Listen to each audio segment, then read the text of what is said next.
It was good, everybody. I'm about to give y'all updates to the Charlie Kirk investigation. Like and subscribe, you know what I'm saying? Let's get it, man. Yeah.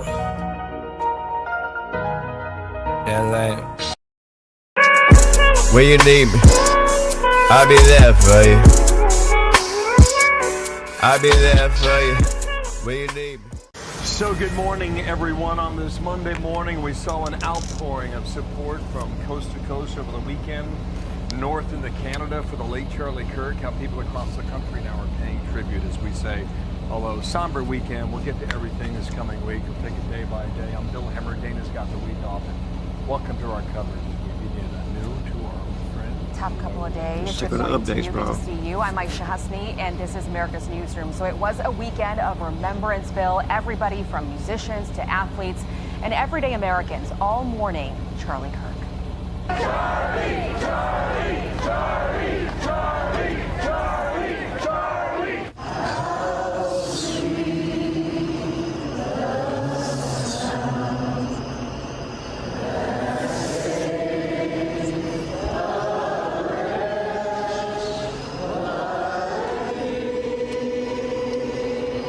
It's been hitting me harder in the last couple of days, and I just wanted to let Garrett Kirk know that me and my family are sending prayers our way.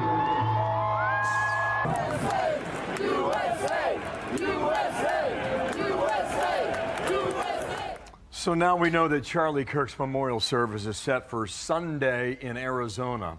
President Trump will be there. It will be held in a football stadium where the Arizona Cardinals play. Capacity 78,000 possibly.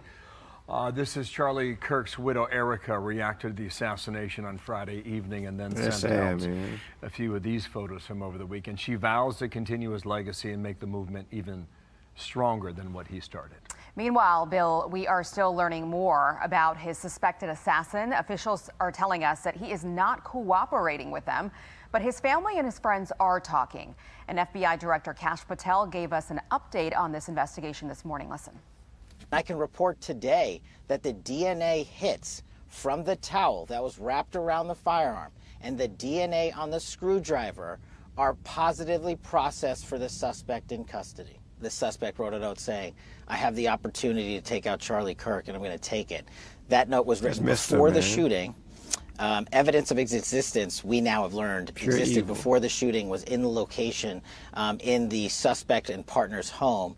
But we have since learned that the note, even though it has been destroyed, we have found forensic evidence of the note, and we have confirmed what that note says because of our aggressive interview posture at the FBI.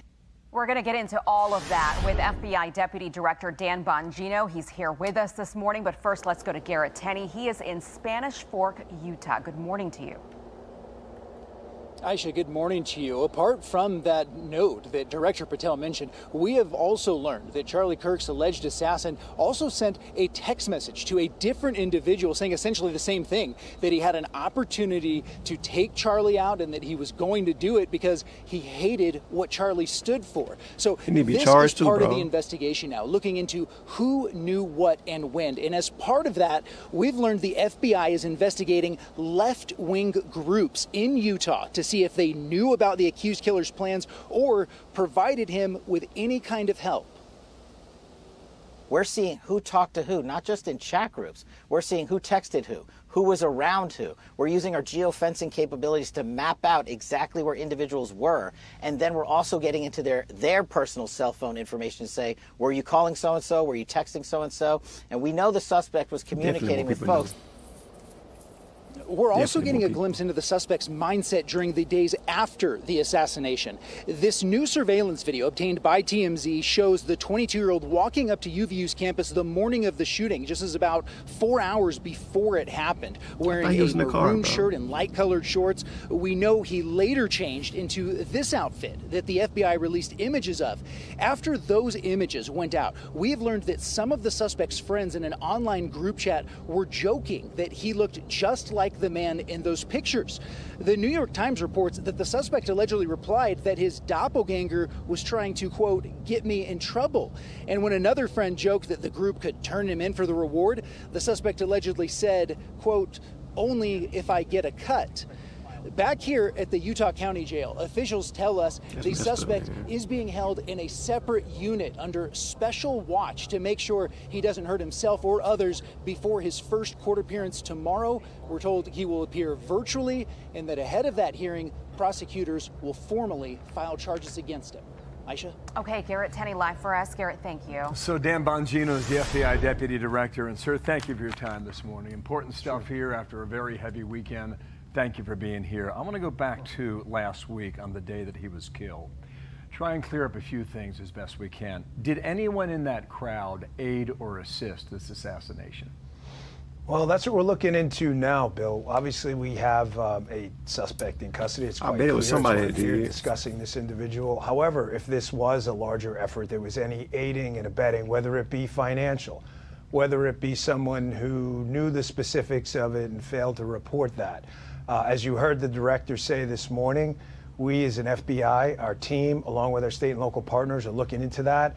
We have a lot of technical capabilities, a lot of good investigative capabilities, where we can scrub that entire network, whether it's OSINT, open source intel, through social media that people posted publicly. We'll be looking at that. We'll also be dropping a lot of paper, a lot of subpoenas out there to take a look to see if there was any extended network. But I want to be clear, there are things I can say, as you well know today, and things I can't. I don't want to get ahead or jeopardize the investigation. But when I can what I can share with you, Bill, I will. We are clinging to transparency here. This is the era of the, Cronkite and Jennings generation is over. New media now is media.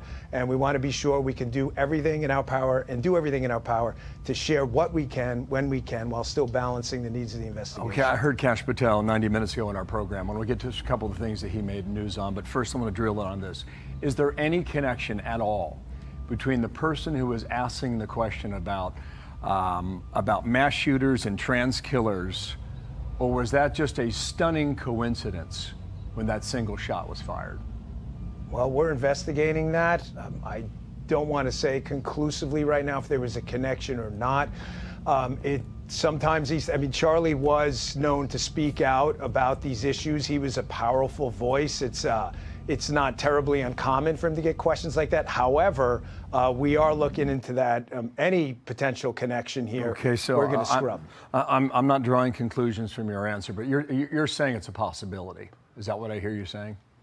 We're looking into everything, Bill. There's not going to be a stone left unturned if there was anyone involved who aided, abetted.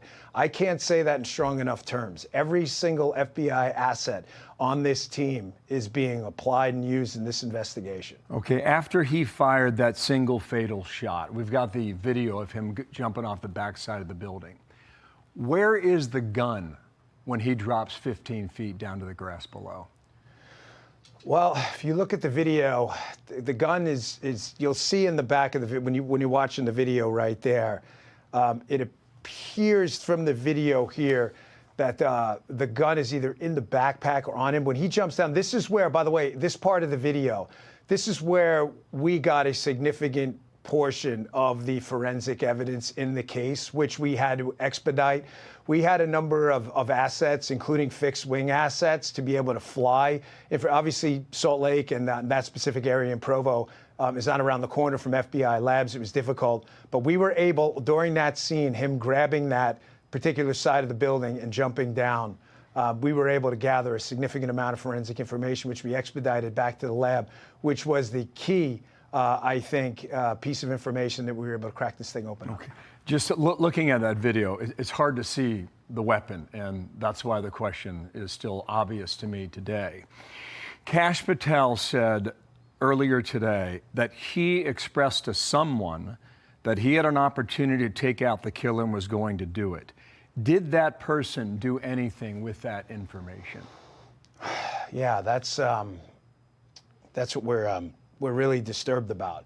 It appears that this was communicated. You see this a lot, Bill, when in targeted violence cases, assassinations, school shootings, where the individual expresses in advance, in a good swath of these cases, his desire or her desire to do these specific things. That appears to be the case here as well, where the intent component was there in advance, and the target was announced in advance prior. Now, that's the part we want to know. Did they know and not say? Now, Bill, you have to keep in mind, and I don't want anyone to jump to conclusions on this. Did they say it, hear it, and think it was some kind of a joke? That's what we're trying to find out now. But I promise you, if there's a larger network here, we're going to get that out to the public as soon as we can. We really are. Okay, the reason why this is really important to your investigation, understanding motive that I'll get to in a moment here, is that I believe that if I've got the dates right here, that event was announced 1 week before it happened. And we've got the reporting from over the weekend that said that the killer, the accused killer now, expressed views with his family at a dinner table. And I don't know what the timeline is between when that happened. Was it hours or was it days? I mean, clearly it had to be at least a couple days, if not less. And if he also expressed this opinion that he had an opportunity to take out Kirk and was going to do it, well, when was that message transmitted? From the point that Charlie was killed? This is the troubling part of the investigation as I see it now. There appear to have been multiple warning signs. You just laid out some of them. There were people in his network, friends and family, who had stated that he had become more political, that he had become, at some parts, I believe some of his coworkers had stated that he had kind of detached himself when the topic of politics came up and walked away from them. Family members said he'd become more political, leading us to believe that this ideology had infected him and had taken over. And he was just intent, it appears, from the data we've accumulated and the channel and that note, which we have some evidence may have existed before based on the communications in that channel, that his target was obviously going to be Charlie and that people knew in advance. The question is, again, I just want to go back to what you had asked before. Did they know, were they sure of this, or did they hear this and just write it off? That's what we're going to have to find out, and that's what we're investigating now. Bill, this investigation is just begun. This isn't even the beginning of the beginning. You know, yes, we have a subject in custody. You know, everybody's innocent until proven guilty in our constitutional republic. However, this is not done by any stretch. Our men and women out there in the Bureau have worked tirelessly all weekend. I just got back to D.C. Last night. And, Cash and I were out there on the scene. We walked the scene. We went through every single component of it. We saw the evidence up close and personal. And we went out there to be able to make command decisions with our team on the ground. And I think the process, although not perfect, of course, I think the process went pretty well considering we got him in 33 hours. Okay, yeah, I respect the process here too. The governor, Cox, said he had a leftist ideology. I don't know what issues were important to him. Maybe you can share that with us today. And Kash Patel said, if I've got this right, he said, I'm looking at facts, not motive. What's the working theory now as to motive? Well, I think it's pretty clear based on the statements of family members, friends, and some of the messaging we have on these digital footprints left behind, that he clearly had some obsession with Charlie Kirk. Charlie Kirk is obviously a conservative commentator. That's no secret to anyone out there.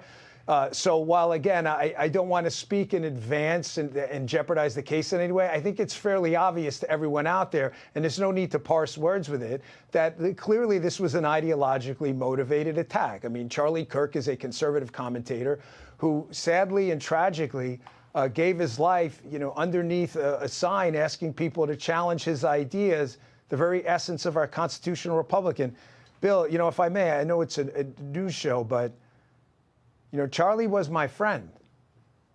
Charlie wasn't my friend. Charlie was my good friend. And I spent the weekend, after coming back from Utah, looking through text exchanges going back years with Charlie. And it's kind of hard to believe he's not here. So, this has been hard for everyone. And I think it's fair and appropriate for every one of the taxpayers who finances your FBI to ask questions about everything. You know what? It wasn't perfect, but it should be. Next time, we'll try to make it more perfect. Mm-hmm. But I just ask everyone to keep in mind that both Kash and I, this was very emotional for us. And we had to put that aside. We had a job to do. And when everything settled down and finally got a little bit of sleep last night, it hit me that, you know, Charlie's not here anymore. And that was tough for everyone. So I'm not asking for anybody's forgiveness for missteps here and there. We got our guy in 33 hours.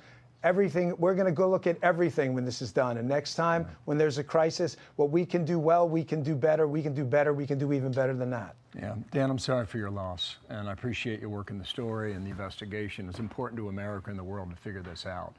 And I hope we do in quick order, I will say. But thank you for coming on. Thanks, Bill. And let's get it right. Yes, Thank sir. you, Dan. Thanks. I'm Steve Ducey. I'm Brian Kilmeade. And I'm Ainsley Earhart. And click here to subscribe to the Fox News YouTube page to catch our hottest interviews and most compelling analysis. In my opinion, it's way more to the story, you know what I'm saying? Like, it's more people that's in on it, you know what I'm saying? I was looking on Twitter, and they were showing, like, on Discord, that there were more people that knew about what was going to happen and stuff. So I believe it could be more charges coming, you know what I'm saying? People that was a part of his community, his community or group, you know what I'm saying? I believe they were terrorists, you know what I'm saying? But that's my opinion. We're going to see what happens next.